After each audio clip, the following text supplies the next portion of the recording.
सकते हैं आतंकवादियों और सुरक्षा बलों के बीच में फायरिंग शुरू हो गई है। पिछले 1 घंटे से फायरिंग रुकी हुई थी, एक बार फिर से फायरिंग शुरू हो गई है।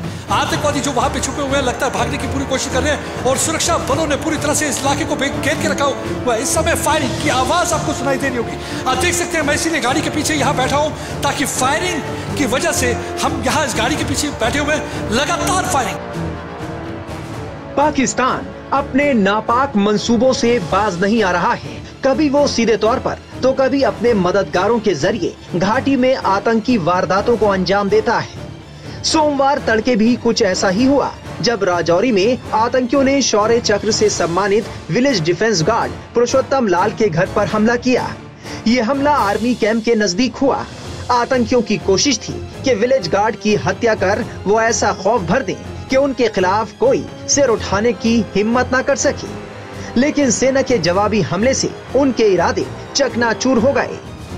सीमा पार से आए आतंकियों का सिर्फ एक ही मकसद होता है कि वो किसी भी तरह से यहाँ दहशत फैला सके, किसी भी तरह से यहाँ डर और खौफ का माहौल बना सके, किसी भी तरह से यहाँ की शांति को भंग कर सके। लेकिन इसमें कामयाब न हो पाने पर उन्होंने एक बार फिर कायराना हरकत को अंजाम दिया। हालांकि भारतीय सेना ने आतंकियों के नापाक मंसूबों को नाकाम कर दिया। इस वारदात को अंजाम देने के बाद आतंकी घने जंगलों में छिप गए। हालांकि सेना ने आतंकियों को मौत की नींद सुलाने के लिए सर्च ऑपरेशन जारी रखा है। 23 जुलाई की सुबह एक बार फिर सर्च ऑपरेशन शुरू हुआ। सेना की कोशिश है कि आतंकियों को ढूंढकर उनसे बदला लिया जाए और आतंकियों के मददगारों और आखाओं को भी सबक सिखाया जाए। देख सकते हैं आतंकवादियों और सुरक्षा बलों के बीच में फायरिंग शुरू हो गई है। पिछले 1 घंटे से फायरिंग रुकी हुई थी, एक बार फिर से फायरिंग शुरू हो गई है। आतंकवादी जो वहां पे छुपे हुए हैं लगता है भागने की पूरी कोशिश कर रहे हैं और सुरक्षा बलों ने पूरी तरह से इस इलाके को घेर के रखा हुआ है। इस समय फायरिंग की आवाज आपको सुनाई दे रही होगी। आप देख सकते हैं मैं इसीलिए गाड़ी के पीछे यहाँ बैठा हूं ताकि फायरिंग की वजह से हम यहाँ इस गाड़ी के पीछे बैठे हुए हैं, लगातार फायरिंग। यहाँ पे बिल्कुल लग रहा था कि शांति हो चुकी है, लगता है कि आतंकवादी कहीं अंदर जंगल की तरफ चले गए, लेकिन एक बार फिर से फायरिंग की आवाज सुनाई दे रही है। आतंकवादियों के पास एक तो AK-47 राइफल है, उसके साथ साथ उनके पास M4 कार्बाइन भी है और दूसरी तरफ हमारे सुरक्षा बल, चाहे आर्मी हो चाहे पुलिस हो, उन्हें पूरे तरीके से इलाके को घेर रखा है। ये सुबह 3:10 की बात है कि जब उन्होंने पुरुषोत्तम के घर पर हमला किया था, उसके बाद आर्मी की जो कंपनी थी उन्होंने वहां पे जवाबी कार्रवाई की। उसके बाद से आतंकवादी जंगल में जाके छुप गए और इस समय यहाँ पे ऑपरेशन चल रहा है और फायरिंग यहाँ पे लगातार चल रही है क्योंकि पिछले कई घंटे हो चुके हैं, लेकिन आतंकवादी अभी भी छुपे हैं। उनकी कोशिश है यहाँ से भाग निकलने की। बताया जाता है कि आतंकवादी जख्मी भी है और ये आतंकवादी जो है ये 2 ग्रुप है जो कि 2-2 में बटे हुए हैं। पहले इन्होंने पुरुषोत्तम के घर पे हमला करने की कोशिश की, साथ में इन्होंने आर्मी कैंप पर भी फायरिंग की जिसमें आर्मी का एक जवान जख्मी हुआ। पुरुषोत्तम के अंकल विजय कुमार को भी स्प्लिंटर इंजरी लगी है, लेकिन वो बिल्कुल ठीक है। उसके बाद से ये जंगल के इलाके में छुपे हुए और इस समय यहाँ पे फायरिंग चल रही है और लगातार आप देख सकते हैं एनकाउंटर यहाँ पे जारी। जून 9 से यहाँ पे लगातार पाकिस्तानी आतंकवादियों की पूरी कोशिश है कि यहाँ पे एक बार फिर से हालात को खराब किया जाए। मैं आपको ये दिखाता हूं कि ये जंगल का इलाका जो देख सकते हैं, यहाँ पे ये छुपे हुए हैं और ये दूर जो पुरुषोत्तम का घर है, यहाँ पहले उसे टारगेट करने की कोशिश की। बता दें कि जब से पुरुषोत्तम ने पाक आतंकी को ढेर किया था, तब से वो पाकिस्तानी आतंकियों के निशाने पर हैं। बात करें तो विलेज डिफेंस कमेटी के वो सदस्य हैं जिन्हें गैलेंट्री अवार्ड से नवाजा गया है।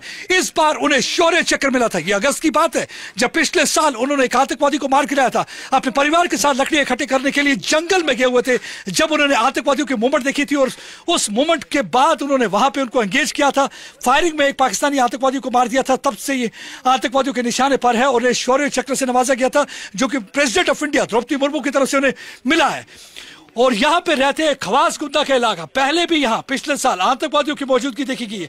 ये जो पहाड़ आप देख रहे हैं, ये जो पहाड़ है, ये जो जगह है, लगातार आप देख सकते हैं कि ये जो पहाड़ है, एक तरफ आप देखिए सुरनकोट का इलाका और देख सकते हैं किस तरीके से नफरी उसी तरफ जाती हुई एडिशनल एनफोर्समेंट वहां पे जा रही है। फायरिंग जैसी जैसी शुरू हो रही है और हमारे यहाँ से नफरी उस तरफ बढ़ती हुई जहां पे आतंकवादी छुपे हैं ताकि आतंकवादियों को जल्दी से जल्दी ढेर कर दिया जाए। लगातार आतंकवादियों की यहाँ पे कोशिश है कि यहाँ पे हालात खराब किए जाए। जून 9 को पहली बार उनके ये देखा गया था जब उन्होंने पैसेंजर गाड़ी पर हमला किया था। ये यात्रियों की गाड़ी थी जो कि शिवखोड़ी से कटरा की ओर जा रही थी। उसमें 9 के करीब मारे गए थे और 33 के करीब जख्मी हुए थे। उसके बाद लगातार बैक टू बैक अटैक हुए। आपने देखा कि किस तरीके से हीरानगर में अटैक हुआ, उसके बाद छतरगला, उसके बाद गंदो इलाके में, और पिछले दिनों में आर्मी की कॉन्वॉय को इन्होंने कठुआ के इलाके में घात लगाकर हमला किया था, जिसमें हमारे 5 बहादुर जवान शहीद हो गए थे। उसके बाद देसा के इलाके में 4 शहीद हुए। लगातार ऑपरेशन यहाँ पे जारी है। आप देख सकते हैं, मैं एक बार आपको फिर से दिखा सकता हूँ, ये बख्तरबंद गाड़ी जिसे बुलेट प्रूफ गाड़ी भी कहा जाता है, इसके अंदर देखिए हमारे जो है स्पेशल ऑपरेशन ग्रुप के जवान इसमें जा रहे हैं। ये गाड़ी आगे की ओर मूव करेगी ताकि मल्टी प्रोंग्ड ऑपरेशन लॉन्च किया जाए और उन्हें पूरी तरह से मार दिया जाए। ये आतंकवादियों को खत्म करने के लिए पूरी तरह से रणनीति तैयार। हमने देखा एक दिन 2 दिन पहले यहाँ chief of the army staff general Upendra Dwivedi आए थे। उसमें उन्होंने मीटिंग में हिस्सा लिया था। मीटिंग में RSN director general of police में थे और कई सुरक्षा कर्मी और कई पुलिस ऑफिसर भी थे। मीटिंग में डिसाइड किया गया किस तरीके से जो इन्फिल्ट्रेशन रूट है उसको पूरी तरह से प्लग किया जाए। और आप देख सकते हैं हल्के से यहाँ पे इस समय जो लगातार ऑपरेशन चल रहा है, आप देख सकते हैं फायरिंग जो आवाज आई है, क्योंकि ऑल ऑफ ए सडन यहाँ पे फायरिंग शुरू होगी। सब ठीक तरह से चल रहा था, 1 घंटे के बाद फिर से फायरिंग शुरू हो चुकी है। भारतीय सेना की कोशिश है कि आतंकियों को जल्द से जल्द घाटी से पूरी तरह उखाड़ फेंका जाए। देखिए, ऐसा है कि ये जो 40-50 के जो टेररिस्ट हैं यहाँ पे अभी पीर पंचाल के अंदर, इनका जो काम है वो यही है कि ISI के जो इशारे हैं कि आप भाई यहाँ पे ज़्यादा से ज़्यादा जो है लोगों के बीच में दहशत फैलाएं। और इसी संदर्भ में अभी ये अटैक हुआ है यहाँ पे। इससे पहले आपने देखा कैसे पहले भी रियासी में हुआ, मछेड़ी में हुआ, डोडा में हो रहा है। पर ये जो VDC के मेंबर पे घर के ऊपर अटैक है, ये साफ दिखाता है कि ये लोग घबरा गए हैं, क्योंकि अब VDC उसको एम्पावर हो गया है। अब ये चाहते हैं कि VDC इसके ऊपर प्रेशर पड़े ताकि VDC जो है ना तो वो रिएक्ट करे और ना ही वो आगे आए उसके लिए जो है जो एंटी टेररिस्ट ऑपरेशंस के अंदर। मैं तो कहता हूं कि गवर्नमेंट को VDCs को और स्ट्रेंथन करना चाहिए, इनको सोफिस्टिकेटेड आर्म देने चाहिए, साथ में इनको वायरलेस सेट देने चाहिए ताकि इंटर कम्युनिकेशन हो आपस में VDCs के अंदर, और साथ में जो सिक्योरिटी फोर्सेज के साथ हो कम्युनिकेशन, ताकि इमीडिएटली सिक्योरिटी फोर्सेज और जो बाकी VDCs हैं उनको पता लगे कि क्या हो रहा है किसी के घर पे या कैसे ये टेररिस्ट अटैक करें, और ताकि उनके ऊपर कंबाइंड एक्शन हो सके। जितनी जल्दी ऐसा होगा उतना ही ये जल्दी जो है ये टेररिस्ट जो है न्यूट्रलाइज होंगे। बता दें कि डिफेंस गार्ड पुरुषोत्तम लाल को हाल ही में राष्ट्रपति द्रौपदी मुर्मू ने शौर्य चक्र से सम्मानित किया था। दरअसल साल 2023 में उन्होंने बहादुरी का परिचय देते हुए एक आतंकी को ढेर किया था और उसी के बाद से वो आतंकियों के निशाने पर है। टाइम्स नाउ नव भारत डिजिटल की रिपोर्ट।